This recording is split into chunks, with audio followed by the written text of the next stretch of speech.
So with all the Star Wars spin-offs that we're getting, does this mean I can finally get the Book of Greedo show that I've always wanted? Hello interwebs, I hope you are doing well because it is time for me to review the first episode, the premiere episode of Star Wars, The Book of Boba Fett. Or is it probably something ridiculous like The Book of Boba Fett, a Star Wars story, or brand this whatever ridiculous way they want to. But regardless, I have been very excited for this show. Not because Boba Fett is one of my favorite Star Wars characters. I like Boba Fett fine, but I don't hold him as the high esteem as other people do. But I am a huge fan of the clones from the prequel movies, and especially the actor behind them, Temuera Morrison. I'm just making sure I say his name right, because everything he does, I loved him as Jango Fett. I loved him as the clones. I loved him in all of the stuff and side stuff that we've seen him in. And in The Mandalorian, he kicked butt. My overall reaction to The Mandalorian was mixed to positive. I generally liked that show, but I didn't love it. But he was an excellent part of that series, and I was glad that he got time to shine as Boba Fett there. And so when we got announced that the Book of Boba Fett was going to happen, it was going to center on him as well as Ming-Na Wen, who is another actor who I really adore, as well as the fact that it was going to focus on the seedy underground of the Star Wars world, which I feel like so many of us were like, yes, please do that. Give us Star Wars 1313 stuff that we never got to see, the seedy underbelly of the Star Wars universe that we kind of get glimpses of here and there but never get to see. That had me so pumped for this show. And going into this premiere episode, it did not disappoint. I have to say, again,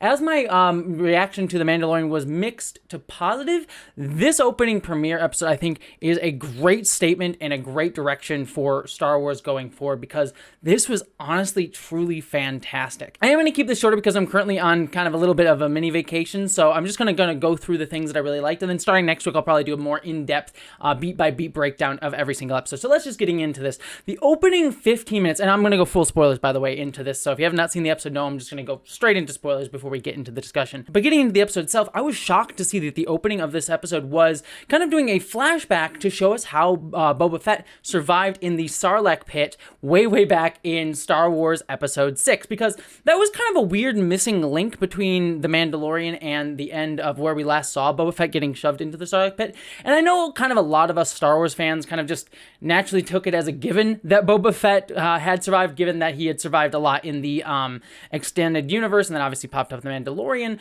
So I kind of weirdly didn't expect to actually see that ever get displayed. And so for the first 15 minutes of this episode to just show us that, and seemingly connecting it into the larger sort of piece that is going on here, not only makes perfect sense, but just is just filling that gap that we a lot of Star Wars fans I think have just wanted to visually see for a long time, just since we went back to the old Legends books that were there.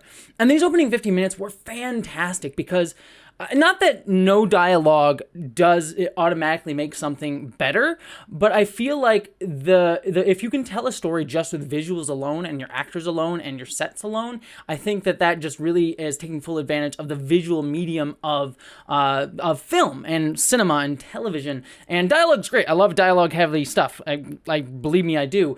But I just thought the first 15 minutes of this without any dialogue was just so wonderful. And again, Temuera Morrison just carries all of this, where you get to see the toughness of Boba Fett, him breaking out of the Sarlacc and just getting through, and you get to see the innards of the Sarlacc pit. Again, we'll have to probably let it go a little bit that he was managed to survive that. But it was cool to just see him pulling himself out and then getting captured by the Jawas and then the Tusken Raiders, and just seeing how much crap that he had to go through, and anyone else would have just been dead, but Boba Fett can kick some butt, and you just see he is barely surviving throughout all of this, and the actor just really just absolutely displays all of that. Again, the visuals here are fantastic. They're obviously using that VR wall that both Star Trek Discovery and The Mandalorian have been using. I generally like the VR wall a little bit better in The Mandalorian. Not that it's bad in Star Trek Discovery, but I found that the VR wall works best when you have grand, wide open spaces. And so for Star Trek Discovery, which mainly takes place on ships, it just leads to these big cavernous opening spaces on the ship Discovery, whereas in Mandalorian and here in Boba Fett as well, you kind of have giant planets. It's a giant desert, so it kind of makes a hell of a lot more sense for that VR wall to look that way. So the visuals here work gorgeously, and I just liked all the beats that this went through. It was kind of like stereotypical, but I liked, again, seeing his toughness, like Boba Fett getting captured by the Tusken Raiders, getting brought back there, not getting any respect, managing to be smart enough to try to like get out of the situation and almost escaping if it wasn't for the dang Roidian who betrayed him, and getting away. Again, all done without dialogue, all fantastically sold, and I like the sense of like honor that the Tusken Raiders give him, again, without a single word said, where he's able to fight for his life, and ultimately fails because of the like desperate circumstances that he's in and how much energy he has lost. The very fact that he can put up a fight probably speaks wonders to him, and so all of that just being portrayed really, really well. But then we jump into the present day, and we get to see that he is stuck in the like a healing pod. So I like this showing that there's this weight and there's this he's not the man that he used to be. He was not the young, spry Boba Fett that he used to be, and that there is a certain toll that is being taken on his body. And I also like seeing the relationship between him and Fennec Shand, again, Ming-Na Wen, that we get to see in little moments where she clearly is loyal to him. And we got bits of that in The Mandalorian, but I'm liking that both actors are so strong that they're able to just showcase their dynamic together and their chemistry together, even with both of them being kind of people of few words. And they just, in every scene together, both of these actors just pop off of each other, and it just speaks to both of their acting ability. I also loved the scene where we get to see Boba Fett going down and just being in Jabba's, or Bib Fortuna's former seat, and becoming the new sort of crime lord. They showed us a few different people coming into his chamber to pay tribute to him, and I liked how each and every single one of these interactions showcased a different dynamic at play. There was two people that came in that said, hey, we're paying tribute. The first one was just like a normal person paying tribute, just an everyday sort of circumstance. One was someone that he used to work for, so again, showing like how much he's gone up in the world. The third one was the former soldiers of Jabba, and him sort of saying like, I'm not going to rule by fear, I'm going to rule with respect, something that he sort of states outright later on in the episode. And he manages to get these two former Jabba soldiers to work for him and be loyal to him by sparing their life. This was the one not necessarily negative of the episode that I have, but I feel like this part was a little bit brushed over quicker. Later on in the episode, we see that these guards actually save Boba Fett's life, or at least help him in a dire moment. And I get that, and I get that like he saves their lives, but it just felt a little bit quick to me that they would just be so willing to like, oh, we're totally loyal to you right now. I don't know. I feel like there would be some more like, oh, we'll say that we're loyal to him, but we're not going to be fully trusting and not earn the trust sort of thing. And so I'm curious to see where they're going to go with that. I know it sets up Boba being much more like, I'm going to rule with respect, not fear, and sort of playing into that dynamic here. And I like that sort of storyline for this character, that he's not going to rule with that iron fist that Jabba had, and kind of trying to create a better world for crime lords, I guess it would be. I like that concept quite a bit for this show. Like, doing good within a bad world kind of makes sense in an interesting way for an anti-hero type character. But this sequence went by a little bit too fast. And then obviously we get our final bit, which is the mayor's sort of envoy coming to Boba and saying like, hey, I like just the dialogue between these two, because it was like this constantly little bit of a word game, being like, all right, we all basically know the mayor wants to be in control now that he sees Boba as possibly a weaker person than Jabba or Bib Fortuna. And so I'm liking this sort of power play here, and sort of the like kind of casual wordplay going on in there. So I'm interested to see that storyline going forward. And it does seem like Boba's kind of being a little dismissive of something that will clearly be a problem in the future. And I like him having a little bit of a blind spot here. Not completely dismissive of it, but a little bit of a blind spot. So a good way for conflict going in here. Then we go back to Mos Eisley. Loved seeing the streets of Mos Eisley. And again, we get those conversations about him wanting to rule with respect, not fear. We go to the sanctuary, and we actually get Bet from the L Word as appearing as a Twi'lek, which was kind of weird for me. It's like, oh, I know her face so well that it's weird to see her as a Twi'lek. I know probably the crossover between the L Word and Book of Boba Fett fans. There's probably not a huge crossover, but it threw me a little bit. All this sequence was just nice. Him, again, getting his tribute, but him showing that he's a little bit different from Jabba. He wants to walk on his own 2 feet, doesn't like to be above everybody. He wants to be seen more even. Again, these are themes that I personally like. I like this idea of being like, hey, I'm a man of the people. I'm not like above everyone. I'm not going to rule over everybody. Be gay, do crimes, and just treat everyone equally is my motto.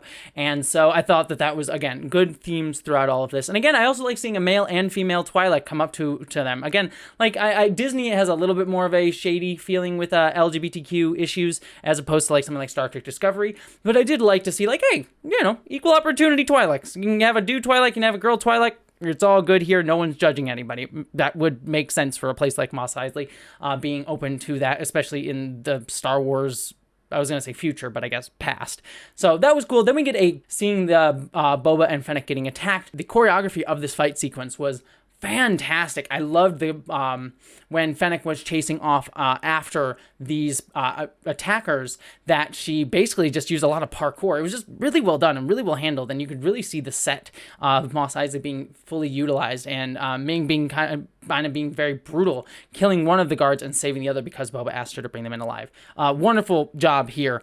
But then we see Boba getting placed back in the pod. Again, seeing the guards, I'm like, they might have taken an opportunity to get their revenge on him for killing their former elite masters. So, again, I would have liked to see a little bit more consequence from that. But we'll see how that ends up going in the future. But then we get a flashback to back to the beginning of the episode, back to the past. And we get another cool dynamic, again, sort of setting up how Boba learned a little bit, probably the storyline is setting up how Boba learned a lot more about Tatooine and how to survive, and just showing how tough he is. And so I liked him getting dragged out to the middle of the desert by one of the young Tusken Raiders to like dig for water, and him having his little bit of resistance, like drinking it himself, even though the Tusken Raider was just showing his power, and him getting angry then at the Roidian for betraying him. But then they get attacked by a underground sandworm monster thing. I don't know immediately what this creature is. I'm sure more people familiar with like the expanded universe of Star Wars may know exactly what this thing is. I only know like crate dragons and things like that. So I was a little bit like, oh, this thing looks cool. I liked the design of this monster. I will say the CGI was a little bit wonky compared to all the other practical effects that we got throughout the episode here. So a little bit of a wonky CGI feel for this guy, but it still looked generally pretty good, especially for a television budget and compared to everything else. I just think like compared to all the other really cool visuals we got this episode, I think the CGI of this monster was just a little bit under and a little bit more overtly CGI than everything else comparatively. But still, in the grand scheme, look great, great boss fight, and we get to see Boba just kicking butt and saving the poor young Tusken Raider's life and getting brought back to the Tusken Raider camp and getting the respect of the lead Tusken Raider. So I'm curious to see how that's going to play out over the rest of the season. My guess is he's going to try and bring in the Tusken Raiders to his crime family, crime syndicate sort of thing that he's going to be building throughout the rest of the season. So I'm really excited to sort of see that idea. So basically, as I said at the start of this was fantastic. Again, fantastic acting, fantastic setting up of the story and themes and ideas that I think are really, really cool for this type of anti-hero crime story to tackle. Things of like trying to like do crime in a better way and try to actually build a community within that, I think is a theme that always resonates with me. I always resonate with themes of building community over one like big boss lord and someone sort of controlling everyone. Always resonates with me for numerous different reasons.